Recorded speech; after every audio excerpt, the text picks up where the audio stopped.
माओ और उनके माता पिताओं को। आज सुबह से ही आप मेरे चेहरे का रंग उतरा हुआ देख रहे होंगे। लगातार बड़े बड़े लोगों के कॉल कि ये रोजगार मांगने का तरीका गलत है, मीडिया चैनल्स का अलग प्रेशर कि ये आप रोजगार किस तरीके से मांग रहे हैं। अभी एक मीडिया चैनल में जब मैं इंटरव्यू के लिए बुलाया गया तो वहां पे एक फॉर्मर सेक्रेटरी साहब भी बुलाए गए, अनिल स्वरूप जी। उनका कहना है कि ये तो रोजगार मांगने का तरीका ही गलत है। मोदी रोजगार दो क्या होता है?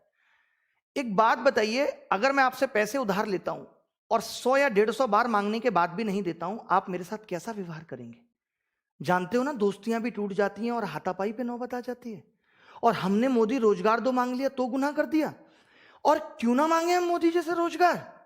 जब सरकार आई थी तो लोगों ने कहा था, मोदी ने कहा था, मोदी मुझे वोट दो। अब की बार मोदी सरकार आएगा तो मोदी ही। तब डिसेंसी कहां चली गई थी? तब भारत सरकार का नाम बदल के मोदी सरकार क्यों रख दिया गया था? उस वक्त मोदी जी ने अपने नाम के आगे चौकीदार क्यों लगा लिया था? क्या एक देश के वर्तमान प्रधानमंत्री को चौकीदार लगाना शोभा देता था? और हमने कह दिया मोदी रोजगार दो तो ये गलत हो गया। और क्या मैंने पिछले 5 साल के कार्यकाल में बेरोजगारी पे वीडियो नहीं बनाया? अगर आपको नहीं पता तो जाके देख लो। बहुत डिसेंसी के साथ मैंने वीडियो बनाया है, बहुत सबूतों के साथ मैंने वीडियो बनाया है, बट कोई काम उस पर नहीं हुआ, कोई जवाबदेही सरकार की नहीं रही। आज से 6 महीने पहले भी हमने बेरोजगारी के मुद्दे को लेकर के वीडियो बनाया और यह कहा कि मोदी जी अब रोजगार पे बात करें। उनकी वीडियो को भी डिसलाइक कराया। और इससे ज्यादा क्या करते? बताओ, गर्म धूप पे जमीन में लेटते हुए संसद भवन तक जाते? क्या करते? यही तो एक तरीका था डिजिटल इंडिया के थ्रू कि हम अपनी बात मोदी जी तक पहुंचा सकें। अब मोदी रोजगार दो मांगना भी गलत है। ऊपर से मतलब अब मैं हर बात पे बात करूंगा। जो लोग कमेंट के नीचे भी लिख करके जवाबदेही मांग रहे हैं कि अगर लोग कहते हैं पेट्रोल का रेट अगर 100 हो गया तो गाड़ी कम यूज करो, ठीक है, कम कर लेंगे यूज। कल को अनाज महंगा हो जाएगा तो क्या एक टाइम का खाना खा लोगे? ये बोल दोगे फिर तो तुम कि एक टाइम का खाना खा लेना? क्या गलत को गलत नहीं कह सकते? युवाओं की जवानी पढ़ते पढ़ते निकल रही है और नौकरी नहीं मिल रही। इस तरीके का सिस्टम हो गया है। क्या युवा प्रश्न पूछकर गलती कर रहा है? आज बेरोजगारी चरम पर है और अगर हमने तेज आवाज में ये कह दिया कि रोजगार दो, उसके बावजूद भी कोई मीडिया चैनल इसको दिखाने को तैयार नहीं है, बल्कि हमें गलत ठहराया जा रहा है, हमारी आवाज को दबाने की कोशिश की जा रही है। एक कानून उन मीडिया चैनल्स के लिए भी बना देते जो टाइम पास कर रहे हैं पिछले 4 साल से, जिसको लोकतंत्र का चौथा स्तंभ कहा जाता था। टाइम पास पे कोई कानून नहीं बना। और अब आप कह रहे हो कि जाके अपने अपने क्षेत्रों में काम करो, खेती करें। मान लो खेती कर भी लेंगे तो क्या होगा? किसानों के आंदोलन में बैठे होंगे और उसके बाद क्या कहा जाएगा? शिक्षित होकर गुनाह कर दिया। क्या गारंटी देते हो कि शिक्षा में भ्रष्टाचार नहीं होगा? दे दो, हम खत्म कर देंगे आंदोलन।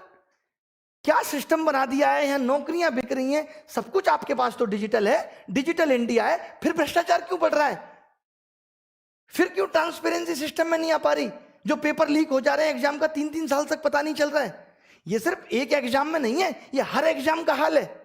आज अगर युवा रोजगार मांग रहा है तो लोग उसकी काबिलियत पे उंगली उठा रहे हैं। अरे किसने बनाया उसे काबिलियत? किसने दी उसको 10th में 80% और 12th में 90%? मैंने बनाया था ऐसा सिस्टम कि सबके 90% आ जाए। मैंने बनाया था ऐसा पेपर कि सबको 200-200 नंबर आ जाए और उसके बावजूद भी सिलेक्शन नहीं होगा। और फिर उसके बाद आप काबिलियत पूछोगे? पीएचडी करके आदमी चपरासी का फॉर्म भर रहा है और आप कह रहे हो कि लोग काबिल नहीं है इस देश में।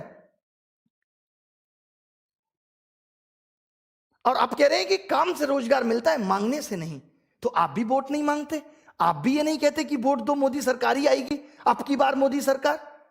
आपने भी तो वोट मांगा था। अब अगर हम आपसे कह रहे हैं कि हमें हमारा हक वापस दे दो, आपने वोट क्या क्या कि मांगा था? यही कहा था कि 2 करोड़ रोजगार देंगे। आप पिछले 8 साल में बता दो अगर आपने 2 करोड़ रोजगार दिए। ये तो रोजगार भी वो गिनवा रहे हैं कि अगर स्किल इंडिया के तहत इन्होंने 4 लोगों को दर्जी बनाना, कपड़ा सिलना सिखा दिया तो जो लोग दर्जी बन गए वो भी अब रोजगार में गिने जाएंगे, क्योंकि उससे पहले तो देश में दर्जी होते ही नहीं थे। स्किल इंडिया के बाद ही तो देश में दर्जी आए हैं। और मीडिया जो दिन रात सिर्फ सरकार की चाटुकारी कर रही है, इससे लोकतंत्र पे कोई फर्क नहीं पड़ रहा।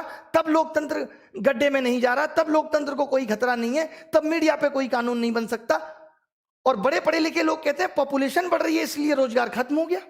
अगर पॉपुलेशन बढ़ने से रोजगार खत्म हो जाता, ये जो रोजगार मांगने वाले लोग हैं जो सन 2000 तक पैदा होकर खत्म हो गए थे, ये सन 2000 से पहले की पैदाइश है।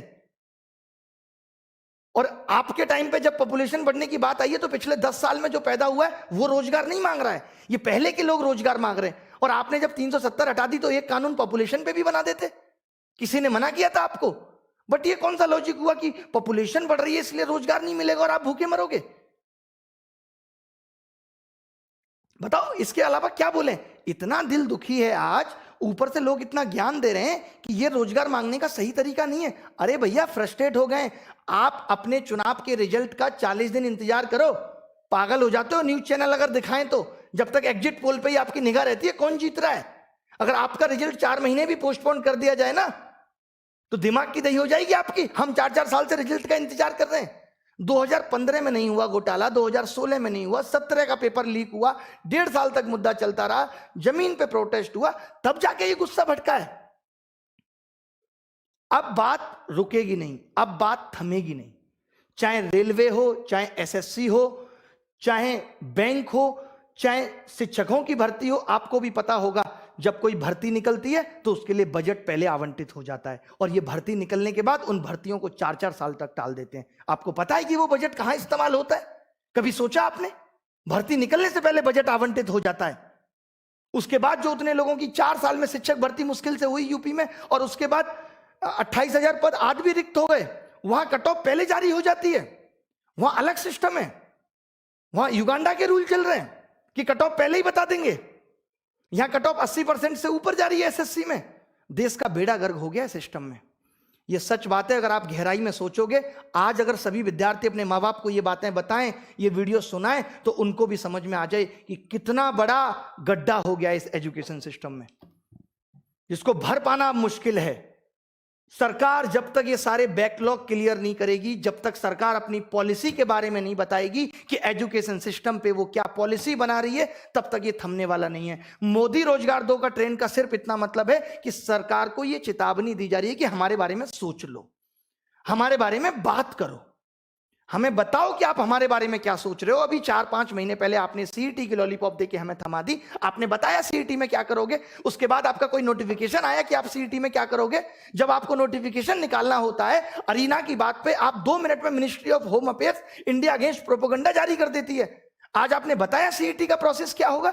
एसएससी एक ऐसा एग्जाम है जहां आप 7 महीने में सब कुछ क्लियर कर सकते हो कि हम फॉर्म निकालेंगे 2 महीने के अंदर प्री का एग्जाम लेंगे, उसके 3 महीने के बाद मेंस का एग्जाम लेंगे और 3 महीने बाद आपका सिलेक्शन फाइनल देके कह देंगे कि 4 महीने बाद ज्वाइनिंग के लिए आ जाना।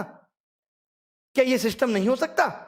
सन 2000, सुन लो लोग ध्यान से, सन 2018 का रिजल्ट आज तक फाइनल नहीं है। 2017 की सारी ज्वाइनिंग आज तक नहीं हुई, हम 2021 में जी रहे हैं। क्या होगा? आप लास्ट के 6 महीने में आके कहोगे हमने युवाओं के बारे में ये सोचा है। मोदी जी को हम कितना प्यारा मानते हैं, how he is lovely, so cute, कितने प्यार से बात करते हैं। क्या उनको ये प्यार हमारे लिए नहीं दिखता? क्या हमसे कोई वोट बैंक नहीं पड़ेगा? क्या पढ़े लिखे लोग जाके सिस्टम को नहीं सुधारेंगे?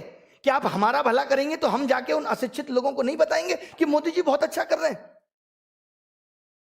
तो ये सब हमारी मांगे हैं, इन सब का हमने प्लान पूरा ड्राफ्ट तैयार कर लिया है। जितने भी सोशल मीडिया इन्फ्लुएंसर हैं, अब तो मेन मीडिया से तो उम्मीद ही छोड़ दी है। आज ना रवीश ने वीडियो बनाया, ना किसी और बड़े मीडिया चैनल ने वीडियो बनाया।